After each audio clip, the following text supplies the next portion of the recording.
நீங்கள் இப்போதான் உங்களோட ஸ்கின் கேர் ரொட்டீனை ஸ்டார்ட் பண்ண போகிறீங்க அப்படின்னா 10 ஸ்டெப் 15 ஸ்டெப் அந்த மாதிரிலாம் ஃபாலோ பண்ணணும்னு அவசியமே இல்லைங்க. டெர்மட்டாலஜிஸ்ட் ரெக்கமெண்ட் பண்ணுற மாதிரி கிளென்ஸ், ட்ரீட், மாய்ஸ்சரைஸ், ப்ரொடெக்ட் அப்படிங்கிற 4 சிம்பிள் ஸ்டெப்ஸ் ஃபாலோ பண்ணிங்கனாலே போதும். உங்களோட ஸ்கின் கேர் ரொட்டீன் மூலமாக ஈஸியாக உங்கள் ஸ்கின்ல சேஞ்சஸை பார்க்க முடியும். உங்களோட ஏஎம் அண்ட் பிஎம் ரொட்டீனுக்கு ஏற்ற மாதிரி நீங்கள் இந்த 4 ஸ்டெப்புக்கான ப்ராடக்ட்ஸை தனித்தனியாக வாங்கி யூஸ் பண்ண ஸ்டார்ட் பண்ணுங்கள். கண்டிப்பாக ஸ்கின்ல ரிசல்ட் தெரிய ஆரம்பிக்கும்.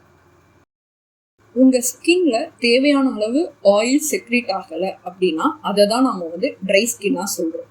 ஸோ ட்ரை ஸ்கின் இருக்கவங்க ஆயில் கண்டென்ட் அதிகமாக இருக்கக்கூடிய க்ரீம் பேஸ்டு ப்ராடக்ட் யூஸ் பண்ணிங்கன்னா உங்களோட ஸ்கின் கேர் ரொட்டீன் இன்னுமே எஃபெக்டிவாக இருக்கும். அதே ஆயில் எக்ஸஸாக செக்ரேட் ஆனிச்சுன்னா அது ஆயிலி ஸ்கின், அவங்க ஜெல் பேஸ்டு ப்ராடக்ட் யூஸ் பண்ணுறது அவங்களுக்கு ஹெல்ப்ஃபுல்லாக இருக்கும். ட்ரை ஸ்கின்னும் டீஹைட்ரேட்டட் ஸ்கின்னும் வேறு வேறு. டீஹைட்ரேட்டட் ஸ்கின்னா அந்த ஸ்கின்ல தேவையான அளவு வாட்டர் இல்லை அப்படிங்கிறது தான் அர்த்தம்.